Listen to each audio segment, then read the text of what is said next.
Hello everyone, and thank you for joining us again on Wealth Matters for Physicians, brought to you by Altfest Personal Wealth Management. I'm Mike Prendergast, a director here at Altfest, and the host of this channel, which provides physicians with investing and personal financial planning insights to help them achieve their important financial and life goals. Before I introduce today's guest, a few words about Altfest. For nearly 40 years, Altfest Personal Wealth Management has been helping physicians optimize all areas of their personal financial lives in a completely objective, no commissions manner, while serving as a legal fiduciary to always put their best interests first. Altfest is honored to be the preferred wealth manager for members of the Medical Society of the State of New York, the preferred wealth management education provider of both the New York chapter of the American College of Surgeons and the New York State Society of Orthopedic Surgeons, and a corporate partner of the Medical Society of New Jersey, amongst others. Our guest today is my colleague, Steve Novack. Steve is a senior financial advisor at Altfest Personal Wealth Management, where he helps our clients, including many physicians, optimize their investments and all other areas of their personal financial lives. Steve is a CPA, a certified financial planner, and has an MBA degree from New York University. Before joining Altfest, he held various financial positions at Bear Stearns, Deutsche Bank, and Deloitte. Today we're going to be talking with Steve about one of his areas of expertise, mortgage refinancing. Steve, thank you very much for being on the channel today. Thank you very much for having me. So let's get right into it. Why should people be thinking about mortgage refinancing right now? Over the last few years, we've had probably the lowest rates that people remember ever in history for mortgages. The Federal Reserve over the last few months has suggested that they will be increasing rates to counteract the inflation that's coming on. So we're expecting interest rates from the Fed to go up 3 or 4 times this year and maybe 3 times the following year. That will drive mortgage rates higher over the time. So if people haven't taken yet advantage of the low mortgage rates yet, now is really becoming a time to start thinking about it, because it might be one of the last opportunities for the next few years to do that. Steve, other than wanting to lower one's interest rate, what other reasons might one have to refinance a mortgage? Probably the one that is the most dominant that people think of is that. But also people might want to do construction on their home. So you're looking at one of 2 situations. You can be doing what's called the cash out, where you actually take more money out of your mortgage by increasing the borrowing that you have. That money does not necessarily have to be used for the house itself. It can be used for other purchases. So that's a secondary reason that people might have to refinance the mortgage. Could you briefly outline the different types of mortgage refinancing products that are out there for our listeners? Well, the different types of mortgages that exist, predominantly most people will have a fixed rate loan, which can have a term of 10, 15, 20, 30 years, and there's even some other ones in the middle of there. This is something that you set your rate on day one, and it's the same payment and the same interest rate that you have over the entire life of the loan. There's another one that would be called an ARM, adjustable rate mortgage, and this usually will have some form of a teaser rate.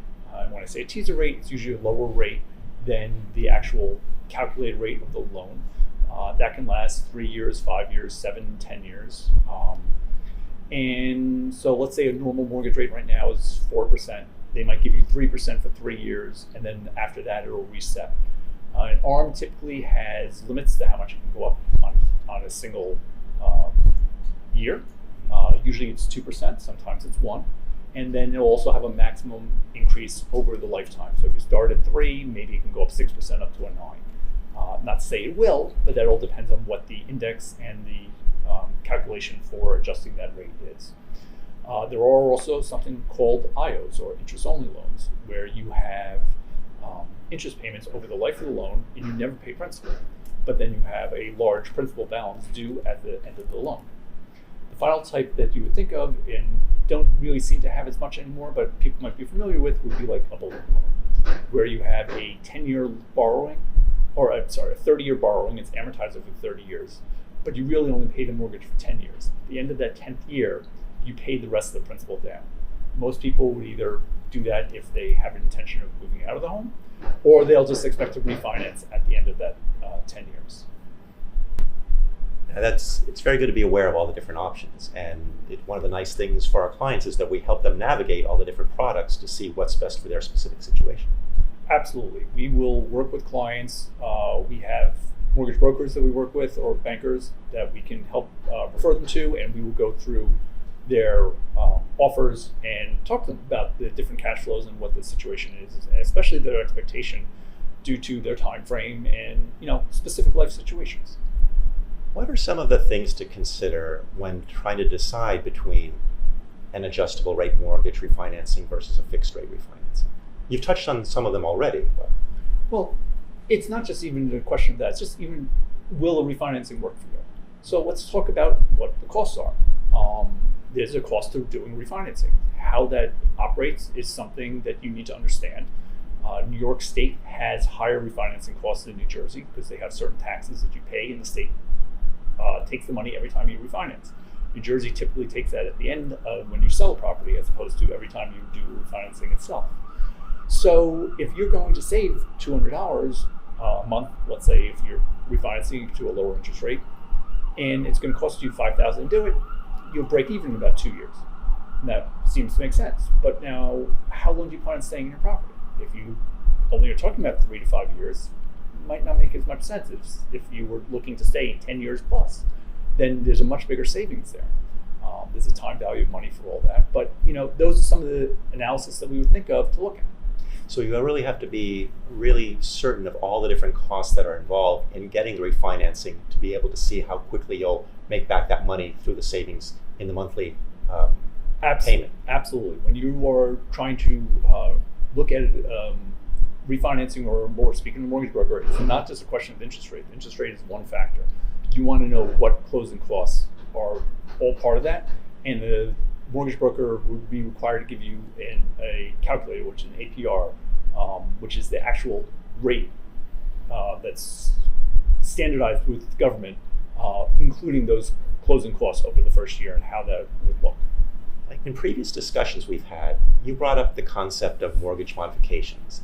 For our physician audience, can you tell us what a mortgage modification is and why it could be financially beneficial to them? Sure. Mortgage modification is when a bank or whoever you have your original mortgage allows you to, usually pay a fee and modify the interest rate on a mortgage.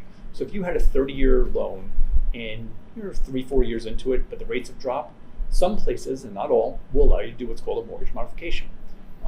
From my own personal example, I've done that once on my first house.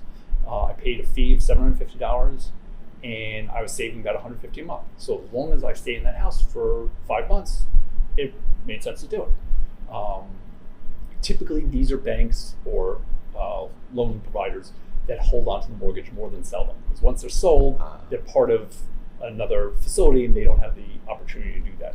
But sometimes if you go to a smaller bank, maybe a local bank, and they plan on holding these loans, sometimes they are more open to these mortgage modifications. But it's always a great option to find out and talk to someone about that when you're looking to the refinancings and see if that's something that they are capable of doing down the road.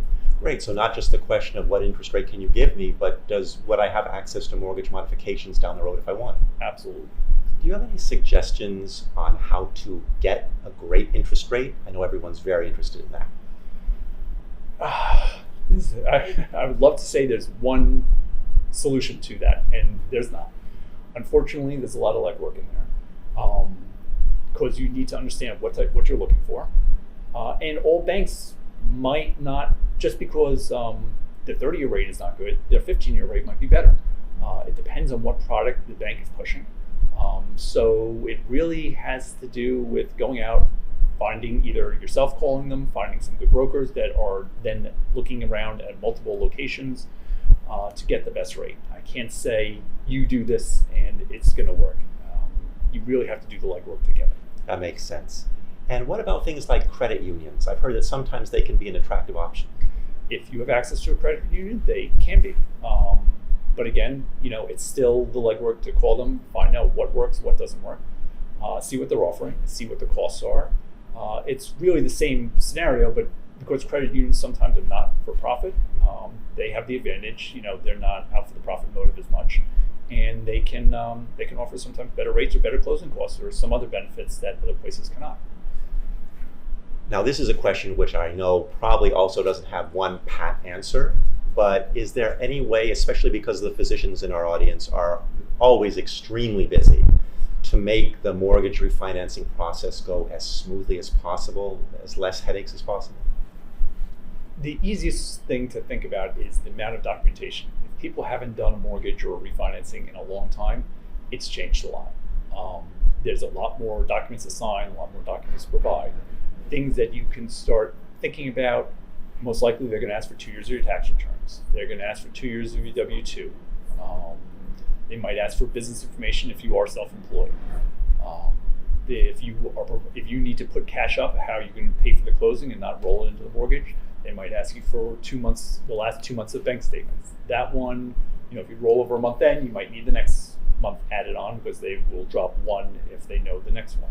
So those are some things you can start gathering to make it a little easier. But it's, it depends on what you're doing and exactly what you need. But those are the basic minimums that you should start pulling together. Yeah, so it seems like it usually is a relatively complicated process. Can you tell us anything about how we help our physician clients try to navigate this process more efficiently, or kind of where we're the project manager to try to help them save some time on their end? Sure. As I described earlier before, we do have some contacts with mortgage brokers or some banks directly that we can help you, at least give you a head start on some that you might want to try.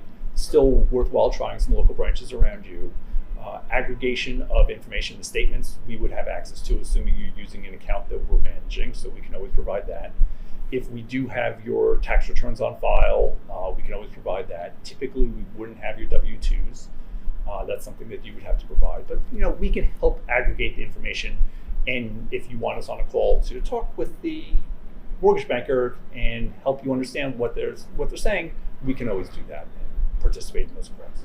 Lastly, is there anything else you think that our physicians should keep in mind as they go through the refinancing process? The purpose of doing this is to try and bring all the financing, the long-term planning together. We're trying to look for what opportunities we can have to help you, which means reducing your costs. If you have other opportunities or other things you're trying to do, such as an expansion of your home, refinancing, buy a second home. If you have equity in the value of the house, that's something we're looking at. Again, we'll help bring this all together. We can help you by meeting with the brokers, help you understand all the pieces that are coming together. It can be a lot of information.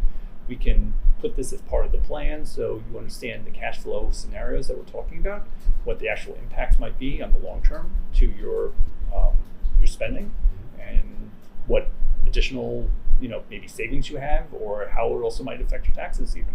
Because if you're dropping your interest rate, chances are you're losing some of your tax savings because you're going to have less of a deductibility for interest. So thank you very much, Steve, for being on the channel today. Thank you for having me. It was great to hear your experienced and knowledgeable perspective on mortgage refinancing. I think you gave our physician audience a lot to think about. Thank you for having me today. If you would like to talk about mortgage refinancing or anything else related to your investments or other personal financial planning areas with an Altfest professional at no obligation to you, please contact my colleague Jesse Freeling at 212-406-0850 or by emailing Jesse at his email address, which is in the description of today's video below. If you like this video about providing insights to help physicians optimize their personal finances, please click the subscribe button below so you can receive notifications each time we release a new video. If you think that a fellow physician would find this video interesting or useful, please feel free to share it with him or her. Lastly, as always, this channel is for you, and we want to make it as useful and as enjoyable as possible. If you have topics that you'd like us to cover in future videos, like or dislike certain things that we're doing, or have any other feedback, we'd love to hear from you. So please share your comments in the comments section below. Well, that's it for today, physicians. I look forward to being with you again in our next video. And until then, be well and keep on optimizing your finances.